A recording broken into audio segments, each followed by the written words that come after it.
नमस्कार। आकाशवाणी से प्रस्तुत है समाचार संध्या।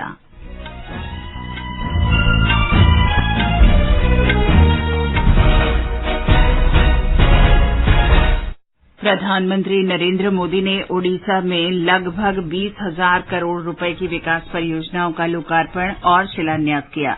उत्तर प्रदेश मंत्रिमंडल विस्तार में 4 नए मंत्री शामिल। कोलकाता उच्च न्यायालय ने संदेश खाली में प्रवर्तन निदेशालय के अधिकारियों पर हमले की जांच सीबीआई को सौंपने का आदेश दिया। गूगल अपने प्ले स्टोर पर हटाए गए सभी भारतीय ऐप्स को फिर से बहाल करेगा और फ्रेंच ओपन बैडमिंटन में भारतीय पुरुष और महिला डबल्स जोड़ियां दूसरे दौर में पहुंची। समाचार संध्या के साथ मैं चंद्रिका जोशी। प्रधानमंत्री नरेंद्र मोदी ने कहा है कि उनकी सरकार परियोजनाओं को समय पर पूरा करने के पक्ष में है।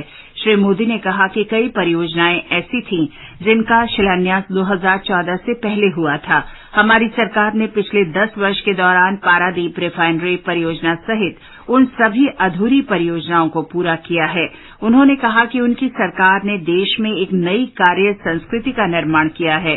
प्रधानमंत्री ने आज ओडिशा के जाजपुर जिले के चांदीखोल में लगभग 20,000 करोड़ रुपए की लागत की विकास परियोजनाओं का शिलान्यास और लोकार्पण किया।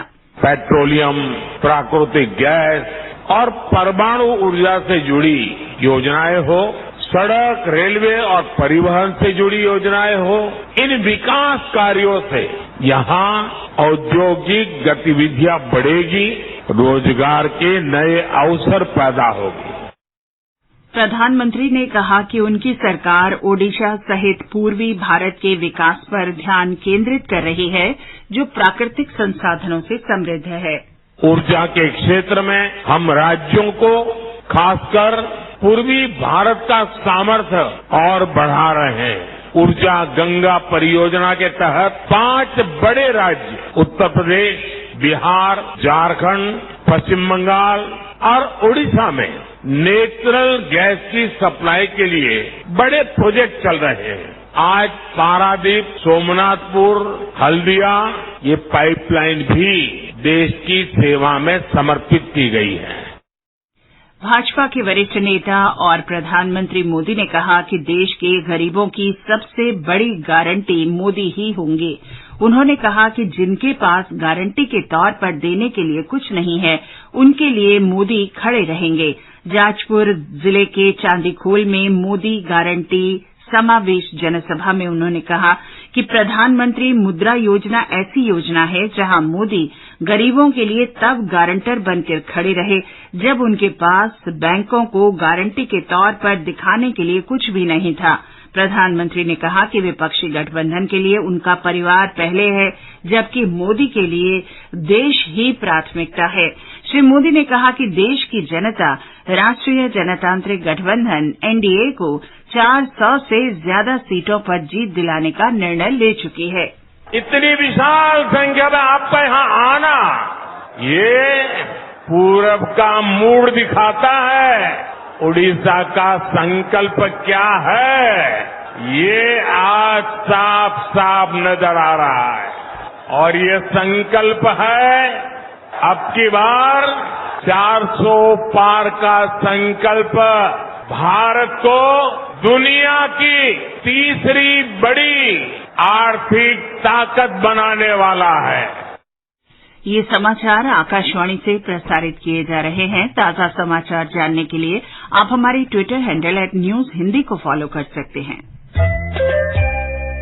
आज देश भर रहा है विकसित भारत की मंजिल की ओर ऊंची उड़ान। हर क्षेत्र में हो रहा है राष्ट्र निर्माण। मिल रहा है तेजी से करदाताओं की बढ़ती संख्या का साथ। सबके प्रयास से ही तो हो रहा है पूरे देश का विकास। तो इस विकास में जरूरी है आपकी भी भागीदारी। अपने एडवांस टैक्स की आखिरी किस्त 15 मार्च 2024 या उससे पहले अवश्य जमा करें और समय पर अपने अग्रिम कर का भुगतान कर निभाएं अपनी जिम्मेदारी। कंपनी, कॉर्पोरेट या फिर सैलरीड एम्प्लॉयज जिनकी टीडीएस या टीसीएस कटने के बाद भी कर देयता 10,000 रूपए या उससे अधिक है, उनके लिए एडवांस टैक्स देना आवश्यक है। प्रत्येक आयकरदाता एक राष्ट्र निर्माता। ये आकाशवाणी है।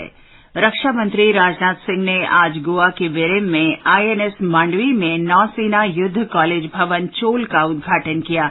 उन्होंने कहा कि हिंद महासागर के साथ साथ प्रशांत क्षेत्र में भारतीय नौसेना की क्षमताएं बढ़ रही हैं। उन्होंने कहा कि बढ़ी हुई क्षमताओं के साथ साथ युद्ध की तैयारी भी हिंद प्रशांत क्षेत्र को खतरे के बिना शांति स्थापित करने की दिशा में कदम है। उन्होंने कहा कि देश नौसेना, वायुसेना और थल सेना में आत्मनिर्भर बनने की तैयारी कर रहा है। वित्त मंत्री निर्मला सीतारमण ने कहा है कि प्रधानमंत्री मोदी ने कई योजनाओं और पहलों के द्वारा महिलाओं को सशक्त बनाया है। इनमें रसोई गैस सिलेंडर, शौचालय और संसद तथा विधानसभा में महिलाओं को 33% आरक्षण देना शामिल है। बिहार के छपरा में क्रेडिट आउटरीच कार्यक्रम में वित्त मंत्री ने कहा कि चाहे मुद्रा योजना हो या स्टैंड अप योजना, मोदी सरकार ने जनता को गिरवी मुक्त ऋण उपलब्ध कराकर उनके सपनों को साकार किया है। पेट्रोलियम और प्राकृतिक गैस मंत्री हरदीप सिंह पुरी ने आज नई दिल्ली में वीडियो कॉन्फ्रेंसिंग के माध्यम से 17 राज्यों में 201 सीएनजी केंद्रों का उद्घाटन किया। श्री पुरी ने कहा कि भारत विकास का समर्थन करने और बड़े पैमाने पर जनता के लिए स्वच्छ ईंधन उपलब्ध कराने के लिए बनाई गई नीतियों में सुधार करने के लिए प्रतिबद्ध है। उत्तर प्रदेश में मुख्यमंत्री योगी आदित्यनाथ ने आज मंत्रिमंडल का विस्तार कर 4 नए मंत्रियों को शामिल किया। नए मंत्रियों में भाजपा के दारा सिंह चौहान और सुनील कुमार शर्मा तथा सुहेलदेव भारतीय समाज पार्टी के प्रमुख ओम प्रकाश राजभर और राष्ट्रीय लोकदल के अनिल कुमार शामिल हैं। राज्यपाल आनंदीबेन पटेल ने आज राजभवन में एक समारोह में उन्हें पद की शपथ दिलाई।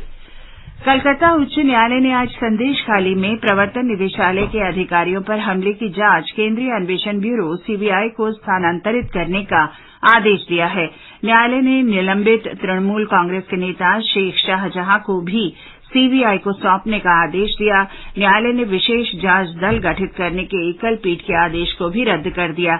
इस बीच राज्य सरकार ने न्यायालय के आदेश के खिलाफ सर्वोच्च न्यायालय का रुख किया है। भारतीय जनता पार्टी ने न्यायालय के आदेश का स्वागत किया है। पार्टी प्रवक्ता शाहजाद पूनावाला ने इसे सच्चाई की जीत बताया है। निर्वाचन आयोग ने पश्चिम बंगाल में आगामी लोकसभा चुनाव को निष्पक्ष और हिंसा मुक्त करवाने के लिए जिलाधिकारियों और जिला पुलिस प्रमुखों को निर्देश जारी किए हैं।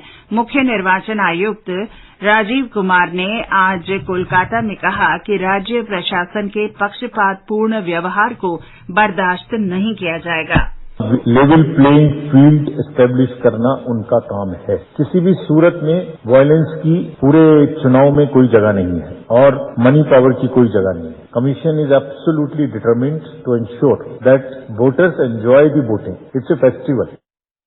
राष्ट्रीय अन्वेषण अभिकरण एनआईए ने आज बेंगलुरु लश्कर ए तैयबा जेल कट्टरपंथ मामले में 7 राज्यों में कई स्थानों पर छापेमारी की। ये छापेमारी कर्नाटक, तमिलनाडु, पंजाब, गुजरात और पश्चिम बंगाल में की गई। इसमें कई डिजिटल उपकरण और संदिग्ध दस्तावेज जब्त किए गए हैं। पिछले वर्ष अक्टूबर में बेंगलुरु की केंद्रीय कारागार में लश्कर ए तैयबा के एक आतंकवादी द्वारा कैदियों को कट्टरपंथी बनाने का मामला पुलिस ने दर्ज किया था। उत्तराखंड के कुमाऊं मंडल से पंजाब के अमृतसर के लिए एक नई रेलगाड़ी शुरू की गई है। एक रिपोर्ट। केंद्रीय रक्षा राज्य मंत्री अजय भट्ट ने आज नैनीताल के लाल कुआं से अमृतसर के लिए इस रेलगाड़ी को हरी झंडी दिखाकर रवाना किया। इस मौके पर श्री भट्ट ने कहा कि लंबे समय से सिख समाज लाल कुआं से अमृतसर के लिए ट्रेन की मांग कर रहा था। उन्होंने कहा कि उत्तराखंड में सिख समाज के कई धार्मिक स्थल हैं और यहाँ से रेल यातायात की सुविधा मिलने से अमृतसर जाने वाले लोगों को भी इसका लाभ मिलेगा। उन्होंने कहा कि अभी यह ट्रेन सप्ताह में 1 दिन चलेगी, लेकिन यात्रियों की बढ़ती संख्या के बाद ट्रेन के संचालन में वृद्धि की जाएगी। संजीव सुंदरियाल की रिपोर्ट के साथ समाचार कक्ष से अमन यादव। समाचार संध्या में आपका फिर स्वागत है। गूगल अपने प्ले स्टोर से हटाए गए कई भारतीय ऐप्स को फिर से बहाल करेगा। सूचना प्रौद्योगिकी मंत्री अश्विनी वैष्णव ने नई दिल्ली में गूगल के प्रतिनिधियों और ऐप निर्माताओं के साथ बैठक के बाद ये जानकारी दी। श्री वैष्णव ने कहा कि दोनों पक्ष ऐप को फिर से बहाल करने पर सहमत हो गए हैं। उन्होंने भरोसा दिलाया कि गूगल और स्टार्टअप कंपनियां आने वाले महीनों में इस मुद्दे का समाधान निकाल लेंगे। विदेश मंत्री सुब्रमण्यम जयशंकर ने भारत और दक्षिण कोरिया के बीच विभिन्न क्षेत्रों में व्यापार को मजबूत करने पर जोर दिया है।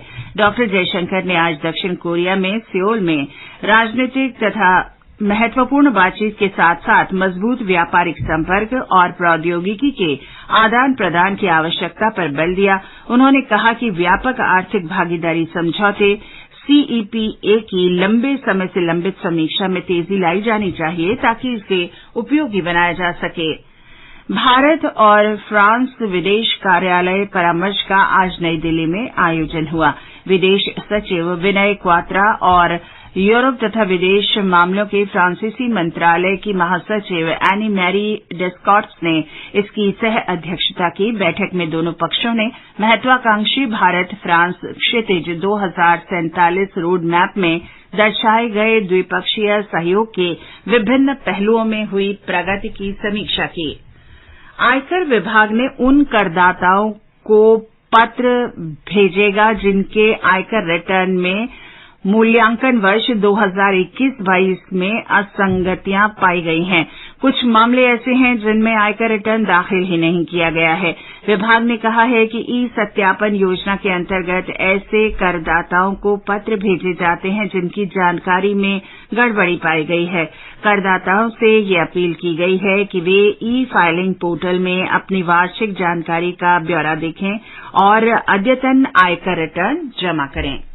राष्ट्रीय महिला आयोग की अध्यक्ष रेखा शर्मा ने नारी शक्ति वंदन अधिनियम, उज्ज्वला योजना और स्वच्छ भारत सहित नारी सशक्तिकरण के प्रधानमंत्री की विभिन्न पहलों की सराहना की है। अंतर्राष्ट्रीय महिला दिवस से पहले आकाशवाणी दिल्ली के विशेष कार्यक्रम साथी एक राह के में उन्होंने 2047 तक भारत के विकास लक्ष्यों को हासिल करने के लिए महिलाओं के सामाजिक, आर्थिक और सामाजिक सशक्तिकरण के महत्व पर बल दिया।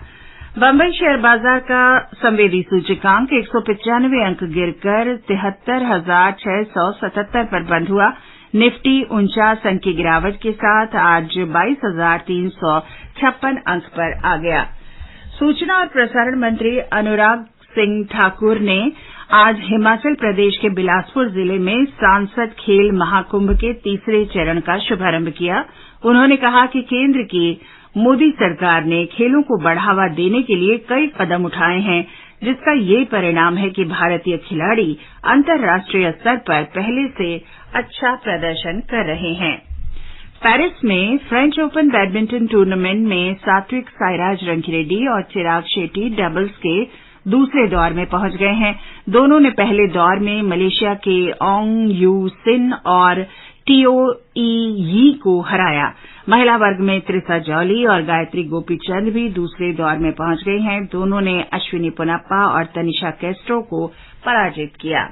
और अंत में मुख्य समाचार एक बार फिर। प्रधानमंत्री नरेंद्र मोदी ने ओडिशा में लगभग 20,000 करोड़ रुपए की विकास परियोजनाओं का लोकार्पण और शिलान्यास किया। उत्तर प्रदेश मंत्रिमंडल विस्तार में 4 नए मंत्री शामिल। कोलकाता उच्च न्यायालय ने संदेशखाली में प्रवर्तन निदेशालय के अधिकारियों पर हमले की जांच सीबीआई को सौंपने का आदेश दिया। गूगल अपने प्ले स्टोर से हटाए गए सभी भारतीय ऐप्स को फिर से बहाल करेगा। और फ्रेंच ओपन बैडमिंटन में भारतीय पुरुष और महिला डबल्स जोड़ियां दूसरे दौर में पहुंची। इसके साथ ही समाचार संध्या का ये अंक समाप्त हुआ। नमस्कार।